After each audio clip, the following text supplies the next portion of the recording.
Tengo a mi derecha a Silvia Carnicero, que es es la persona más lista que he conocido en el último año, no os digo más. Y si hiciese memoria, sería la más lista que he conocido en los últimos 5 años. En serio, aparte es simpaticísima, pero sobre todo es listísima. Bueno, yo a Silvia la conocí ayer porque dio una charla, estoy en Santa Fe, en Granada, estamos aquí en un bulevar que hay, un poquito corto para mi gusto, porque se acaba ahí, Sí. pero bueno, nos hemos venido aquí porque en el centro hay mucho jaleo. Como tenemos que andar un ratito, al final terminaremos en el centro. Lo que vamos a evitar es la calle real. Bueno, Silvia es médico forense exactamente. Iba a decir osteópata. No.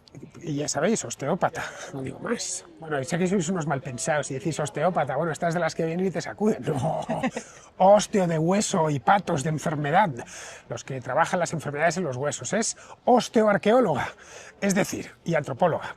Es decir, en las excavaciones arqueológicas tiene que haber un tipo o una tipa que entienda de huesos, porque uno si no ve un amasijo de huesos ahí, que parece aquello el fondo de una paellera después de una paella del domingo. Y dice, bueno, aquí hay una cantidad de huesos y yo no sé ni de qué son, ni de cuándo, y entra gente como ella, que suelen ser médicos forenses.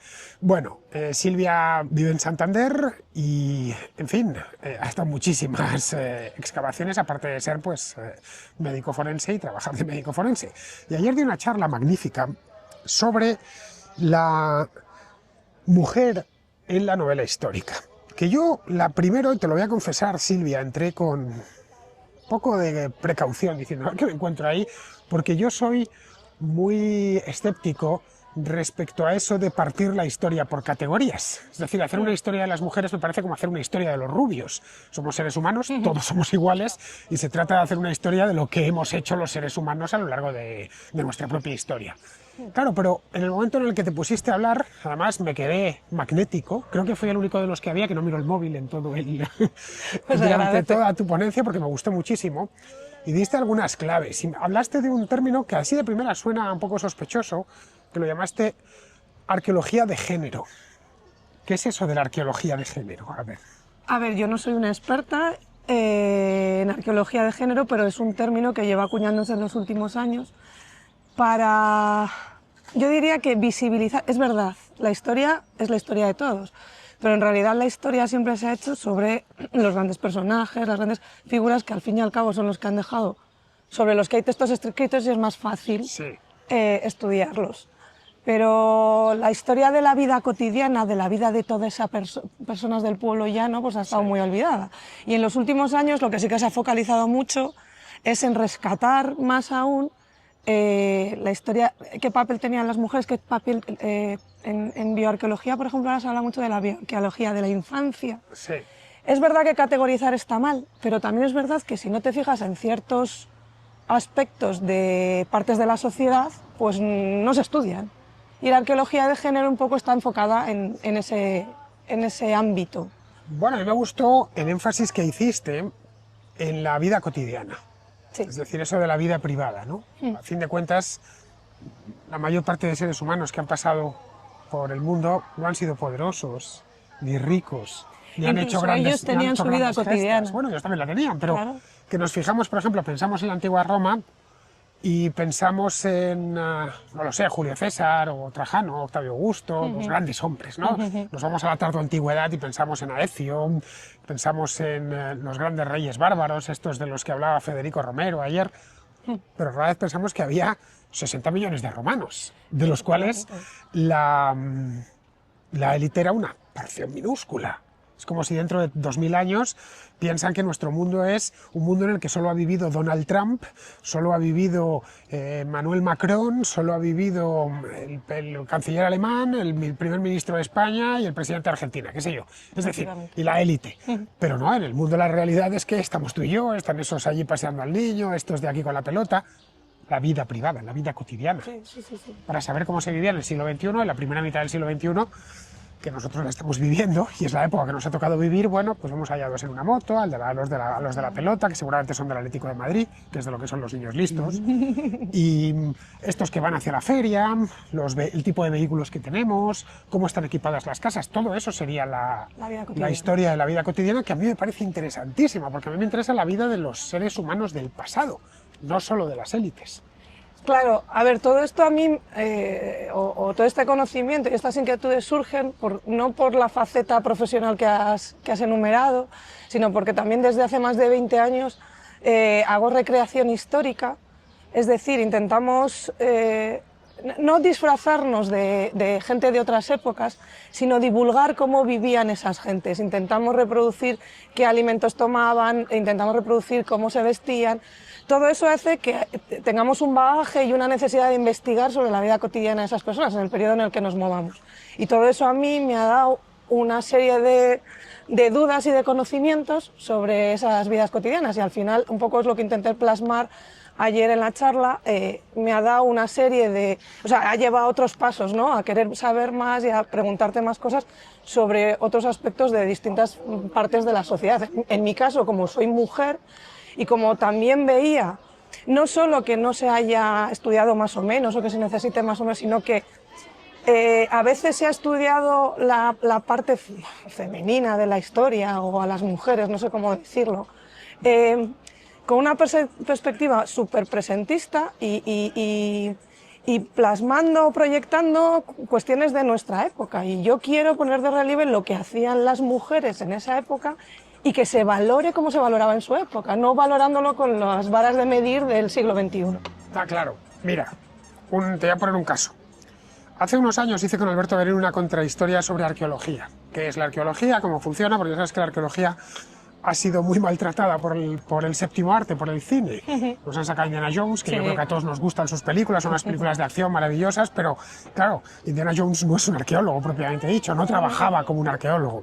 Vamos a meternos por aquí, esto ya es la entrada de la ciudad, por esa la calle ciudad mejor, antigua. No, por esa calle era imposible. Esta es una de las puertas, la puerta de Granada, y lo veis, pero es que fijaos cómo está de puestecitos, así que nos vamos a meter por uno de los laterales. Esta la recorrí ayer con Roberto Vaquero y todavía no estaba tan llena de gente. Pues la hicimos a la hora que todavía no habían llegado aquí los santaferinos a, pues eso, mercadillo medieval. De esto como recreadora histórica sabrás un rato. Hemos vivido unos cuantos, sí. Bueno, pues me contaba Alberto en esa ocasión que se suele pensar que a los arqueólogos lo que van buscando es la tumba de Tutankamón. Y no, hombre, a ver, no está mal encontrársela, pero lo que les interesa a los arqueólogos realmente es encontrarse un basurero. Me consta que muchos contraescuchas dijeron, ¿cómo un basurero? ¿Quién quiere encontrarse un basurero? Claro, pensad que nosotros lo que tratamos es de vivir lo más alejado posible de la basura. Pero ¿por qué es la basura que hemos generado nosotros? Cosa distinta es ver la basura que han generado, pues no sé, los antiguos egipcios en Deir el Medina. Esa excavación que hay, ya sabes, de los que construyeron el Valle de los Reyes. Y lo que se ha encontrado ahí, madre mía. Claro, ahí te encuentras desde cartas que se escribían una hija a su madre, hasta juguetes infantiles, todo. Porque es que en un basurero es donde han ido echando desperdicios, la basura habla de ti. Si ahora fuésemos a cualquier cubo de la basura que encontrásemos aquí en Santa Fe, lo que nos encontraríamos es cómo viven los santaferinos del año 2025, nada más. Un bote de yogur vacío, una cucharilla que se cayó con el bote porque el niño la tiró, un par de, qué sé yo, pilas, aunque las pilas no hay que echarlas a la basura, pero hay gente que las echa. Luego verían que tenemos muchos aparatejos eléctricos y electrónicos, botes de bebida, en fin, el paquete de jamón york, el brick de leche. Oye, así es como se alimentaba esta gente. Vicios, el paquete de tabaco, el no sé qué. Sí. Claro, es poco, digamos, sexy, bueno, es nada sexy, un basurero, pero te da una cantidad de información tremenda sobre el pasado. Yo, por ejemplo, no es basura. Yo siempre a los arqueólogos tengo mi pugna a veces, ¿no? Yo no miro basureros, miro algo peor, yo miro cementerios. Claro, y los muertos son los que me están dando un montón de información sobre la vida de todas esas personas. No son los muertos de esa élite. No, son todos los muertos de todo el pueblo, y puedes encontrarte gente de élite, gente de no, y te está comentando mucho. Los arqueólogos hasta ahora, para mí, yo siempre lo decía, son como, para mí eran como urraquillas, porque ellos van buscando los ajuares, toda la cultura material, es lo que ellos han estudiado. Y dejaban de lado un poco los muertos en esas necrópolis. Y para mí el tesoro es el muerto, porque o sea, tú estás estudiando todo lo que acompañaba a esa sociedad, pero yo tengo a la sociedad, tienes a la persona física que estudia. A la persona física, claro, tú dispones de unas herramientas científicas que, bueno, pues no todos disponemos. Ahí hay mucha música, ¿eh? Ahí hay música, claro, es que está todo esto, es las capitulaciones de Santa Fe. Es una gran fiesta, ¿sí? Es la fiesta de este pueblo. Las hacen todos los años el 17 de abril, aunque este año lo han movido al 25-26 por la Semana Santa, que cayó en la semana pasada.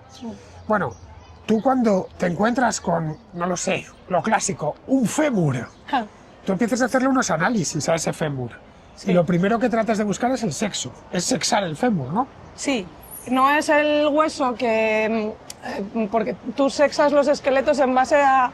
Biológicamente los esqueletos desarrollan una serie de caracteres secundarios que llamábamos, ¿no? Que son diferentes en hombres y en mujeres.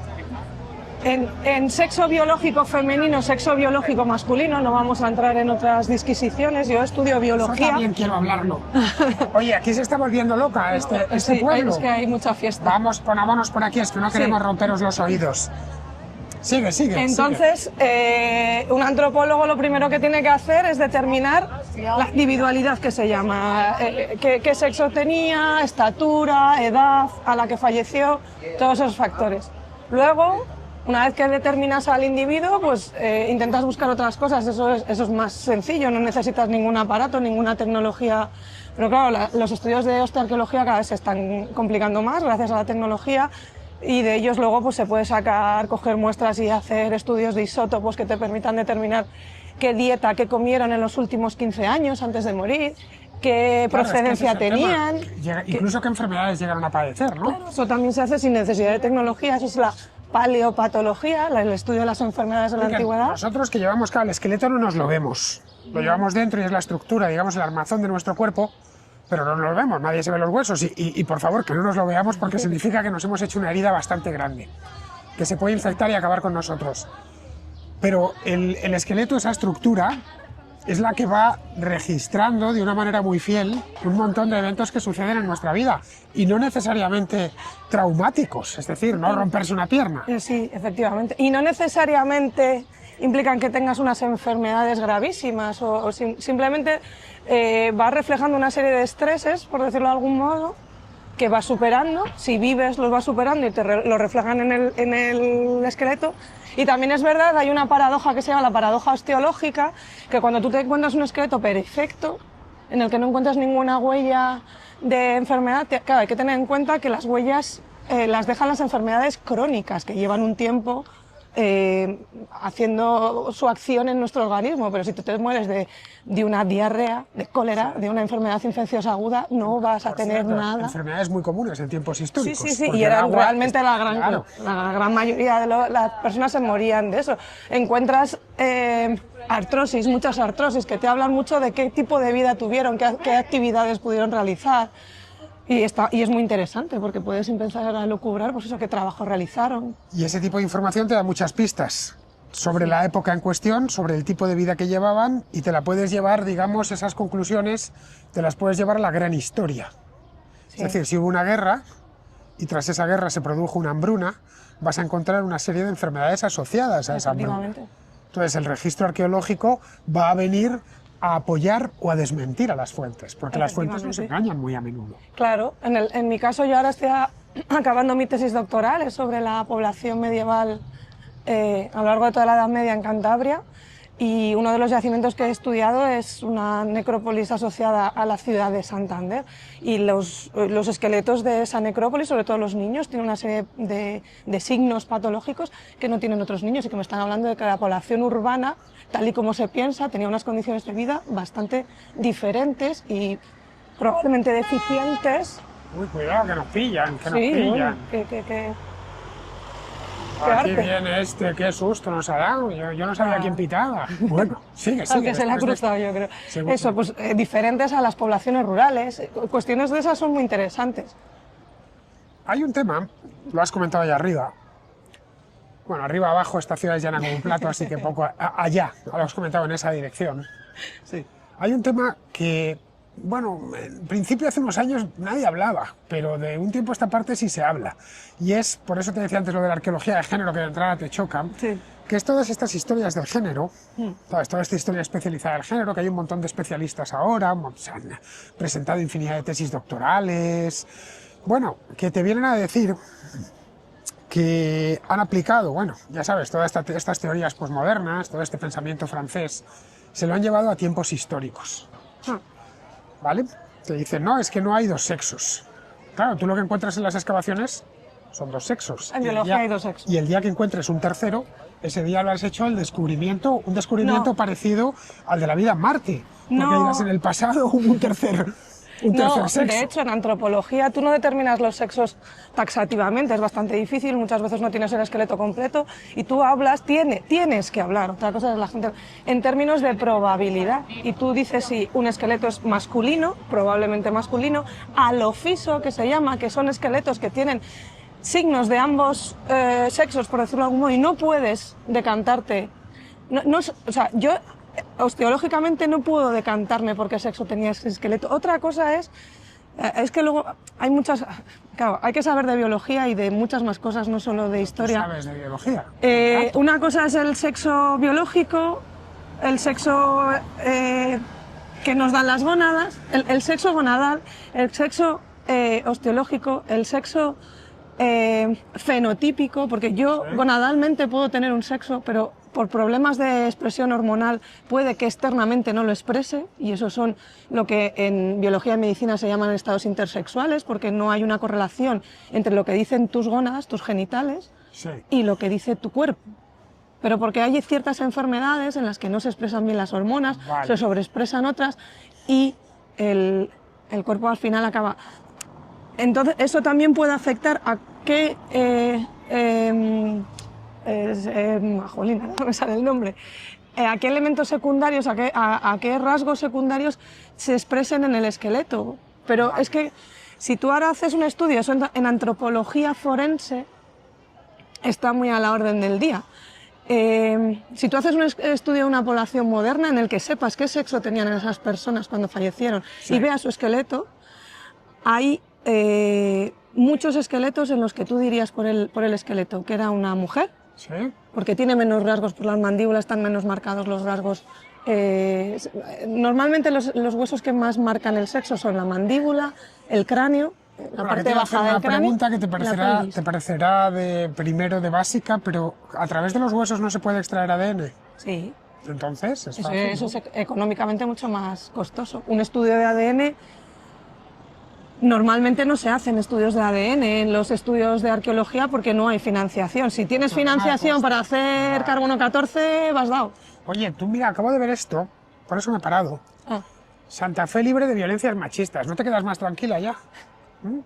Silvia? Yo creo que con esto ya uno sabe. Hombre, que si un cartel libre, si un va a cartel evitar... lo pone, si me pone arriba pone... también Santa Fe libre de robos, no sé si fiarme. Santa Fe libre de vulcanismo, por si acaso. Santa Fe libre de terremotos, les tienen que dar, tendrían que poner unos cuantos. No, bueno. ¿Qué te parece? Bueno. No me parece, vamos, que un papel puede decir muchas cosas. Bueno, esto el día de mañana se lo encontrarán los arqueólogos. Se lo encontrarán los arqueólogos. Y asegurarán que aquí no había ningún tipo de problema. No, y dirán, ¿qué pasaba en aquel entonces? ¿Qué pasaba? Entonces irán a los documentos, verán la cantidad de violencia de género que había, ahora casarán una cosa con la otra, la compararán con otros países y dirán, quizá el que hizo ese cartel o el que lo puso era un poco exagerado. Ese será un buen trabajo arqueológico. Sí. Y una buena hipótesis, se emitirá una hipótesis correcta. Bueno, siguiendo con el tema este de la arqueología, que como ves es un tema que no se acaba nunca. No. Tú, de hecho, estudiaste medicina, pero luego te interesaste por la arqueología. Y eso implica que tenías interés por la historia, porque los arqueólogos son, antes de cualquier otra cosa, historiadores. Sí, a mí la historia me ha gustado siempre. Yo quería haber estudiado historia, no medicina. No, quita. Yo estudié historia y mira, aquí me tienes con una cámara andando por la calle. Sí, no, mi madre hizo una gran labor utilizó a mis hermanos que eran mayores para que me concienciaran de que no eligiera letras que fueran por ciencias. Y la frase de mi hermana, no se me va a olvidar, ¿pero a ti te gusta la historia o quieres estudiar la historia? Bueno, la carrera. Al final eres una historiadora. A ver, claro, y me dijo, tienes otras vías para llegar a eso. Silvia, la charla que diste ayer y que atendí con tanta atención y qué tal, pensé, bueno, lo que tengo delante es una historiadora, no le doy más vueltas. Hablabas con un aplomo, con una seguridad, conociéndote bien la materia. sé si me dices, pues además que sepas que soy médico forense, bueno, además de lo anterior, ¿no? Lo principal se diría que es esto. Tú cuando te interesaste por la arqueología, era por un interés científico, es decir, yo quiero conocer lo que nos encontremos en las excavaciones y saber quiénes fueron, lo cual estaría bien, quiénes fueron, qué tipo de vida tenían, qué enfermedades padecieron, o por un interés más propiamente histórico, el saber quiénes, y no solo, sino también el cómo vivían y el qué hacían ahí. Es decir, esas preguntas tan típicas de los historiadores. Jolín, es que es difícil. Yo siempre he pensado que no tenía nada prepensado en mi vida, tampoco medicina, tampoco. Una cosa me ha ido llevando a otra y simplemente la investigación te va llevando a conocer y a querer saber más. No tenía nada preparado en mi vida, no había ningún plan, no había ninguna pregunta clara que quisiera responder. Bueno, pero simplemente quería saber. Pero te haces preguntas cada vez Claro, que pisas una... Sí, luego sí. ¿Cuál es la última excavación que has hecho? Es que tengo varios proyectos, pero bueno, la de Santander, la de la Catedral de Santander. La de la Catedral de Santander. Supongo que conoceréis Santander, el año pasado estuvimos Alberto y yo, que fuimos a filmar allí. A mí es una ciudad que me gusta mucho y que volveré este año porque tengo que ir a ver a Yello Balbás. Y bueno, es una ciudad que tuvo un incendio pavoroso en el año 1942. Buena parte del centro histórico se quemó, pero no su catedral. Cuando uno llega a Santander y ve esa ciudad tan refinada, tan belle époque, y luego la parte, digamos, entre comillas, nueva, la que se hizo de la reconstrucción del incendio, que es una arquitectura de los años 40-50, Sí. Claro, se encuentra una catedral muy medieval, Sí. tremendamente medieval. Sobre todo la planta baja, tremendamente románica. Claro, ¿qué es lo que os encontrasteis allí? Porque si hay algo donde excavar en Santander tiene que ser necesario. Que prácticamente es el último resquicio que quedaba, es la calle de los Azogues, que se llama así, es la zona que está pegadita al pórtico inferior.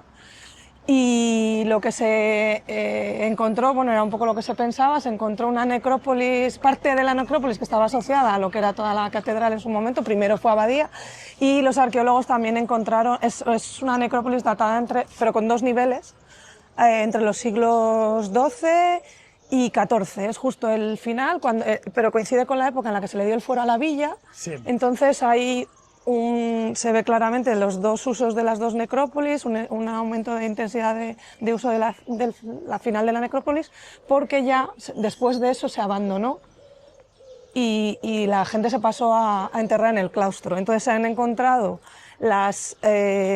los arranques de la catedral gótica que no quedaba, románica, y el nivel de incendio, hubo varios incendios. Santander, como buena ciudad medieval, pues sufrió varios incendios, pero se ha encontrado, entre uno y otro cementerio, además, que sirve muy bien para datar, se han encontrado el nivel de incendio del 1300, no me preguntes qué, porque soy malísima con las fechas. Sería minúscula, en el año 1300.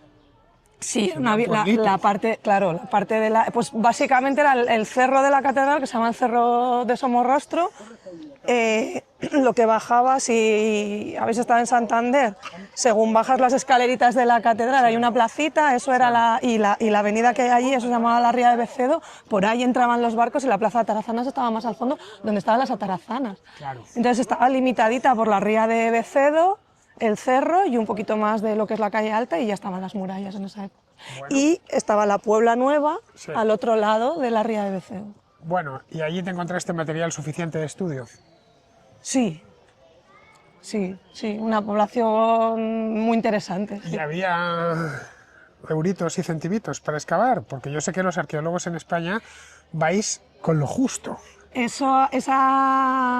Quitas los directores quitas 4 excavaciones estrella, donde sí realmente tienen recursos, y el resto es vivir con lo opuesto, nunca mejor dicho. Esa excavación estuvo financiada por el Ayuntamiento de Santander y, de hecho, por problemas de financiación se abordó en 2 fases, una primera en 2019 y luego la del año 2023, y los estudios de antropología y demás no entraron hasta la segunda campaña porque no había financiación. Bueno, pues mira, ya estamos de vuelta donde hemos empezado, que quería traerte de vuelta aquí, a este bulevar que se llama del Cristo de la Salud.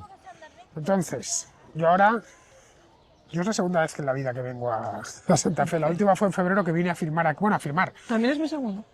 vine aquí en febrero a hacer una contrahistoria sobre el Reino de Granada, que bueno, pues estaba Pepe Sotochica, estuve con Alberto, vamos, que estuvo magnífico, pero era el mes de febrero, claro, me he encontrado ahora una Santa Fe primaveral maravillosa. No conocía la ciudad, que es pequeñita, pero ahora ya que estoy aquí he podido mirar un poco, y este bulevar de aquí termina en esa ermita que habéis visto antes, que es la ermita del Cristo de la Salud o de los gallegos, porque este era un campamento, el campamento de Isabel la Católica, y había muchos gallegos, así que algunos se quedaron aquí cuando ya se convirtió en ciudad después de la conquista de Granada y construyeron esa ermita, que creo yo que debe de ser el edificio más antiguo de la ciudad, porque la iglesia principal, la de la Encarnación, que bueno, vimos ayer en el vídeo que hice con Roberto, esa se construyó de nuevo, porque la anterior la tiró un terremoto al parecer, se construyó de nuevo en 1774, ya en tiempos de Carlos III. Pues nada, aquí vamos a terminar, porque hoy la organización de este evento tiene a bien llevarnos a ver la Alhambra de noche. Y nos hemos puesto las mejores galas, como podéis ver. John, fijaos, de negro, negro riguroso. Bueno, tú te has puesto hasta una camiseta de un cómic. No. Esta es Mary Enning, que es la primera paleontóloga la primera mujer que descubrió un esqueleto de un dinosaurio. No lo sabía. Pues yo lo que no sabía era que iba a salir en No tu lo programa, sabía, que parece que lo he hecho no hasta sabía. posta. Pues ya sabéis algo más. Hoy os estamos enseñando cosas, sobre todo ella. Bueno, espero, Silvia, que te haya gustado estar conmigo. Ya te dije que no tuvieras miedo. Estaba ¿Sabéis? nerviosa, ¿eh? La gente seria, claro, me ve y dice, bueno, aquí puede pasar cualquier cosa. Entonces le dije, no, tú tranquila, si yo en esto, otras cosas no sé hacer, la mayor parte, pero esto sí lo sé hacer. Es decir, llevar la cámara por ahí, hablar, tal cual, llevarme algo preparado en la cabeza, lo sé hacer, porque lo hago todos los días. Bueno, espero que te haya gustado, que hayas estado a gusto. A mí, la verdad, tu perfil me encanta. Bueno, todo lo que sabéis, solo he compartido con vosotros un poquito de su sabiduría, que es mucho más. Y yo desde aquí, desde el Paseo del Cristo de la Salud, que entiendo yo que se llamará así porque esa es la ermita, de Santa Felinos, corregidme si me equivoco, te invito a que hagamos una contrahistoria together, que significa juntos en inglés. En Hasta ahí llego. En alemán se dice zusammen. Eso no. Y en italiano se dice insieme. Y en catalán se dice junts. Y ahora iba a decirte en euskera, pero me he quedado en blanco. No lo sabes. Claro, porque ella vive en Sí, Santander, que sí, el Carrequín. ella vive Perdón. en Santander, pero es bilbaína. Aunque ya es muy risueña y tal, ya le dije, eres la primera bilbaína simpática que conozco. No digas eso, por Dios.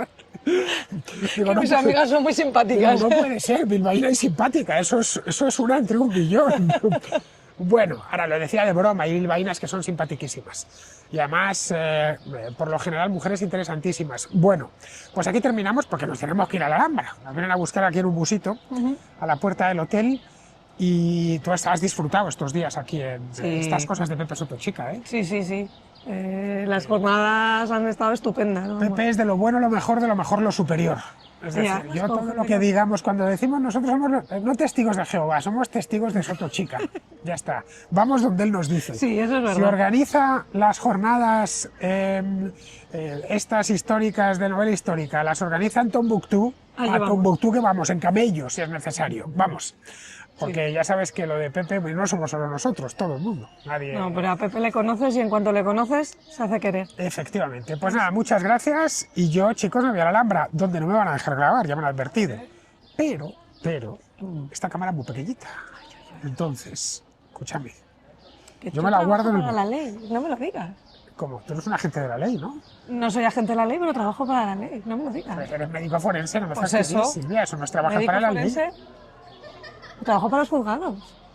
Trabajar para los jugadores ya, Claro, pero esto va a ser esto es una faltilla menor.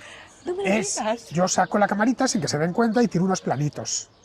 Nada más, una Vale, cosita te así. tapamos así un poco, venga. Pero si la gente luego lo hace con los móviles. Sí, eso es verdad. Es que esto es una tontería. Eso es No han ajustado las prohibiciones de grabación a la época de los móviles. Cuando todos íbamos con cámaras de película, pues vale. Pero ahora sacas el móvil, te distraes y ya has hecho una foto. Sí, eso es Y verdad. y además hacer unas fotos magníficas los móviles. Sí. En fin, muchas gracias otra vez, Silvia. Muchas gracias a ti. Cuidaros mucho y espero, que no lo sé, si tomara, aunque sea unas pocas imágenes de la Alhambra de noche.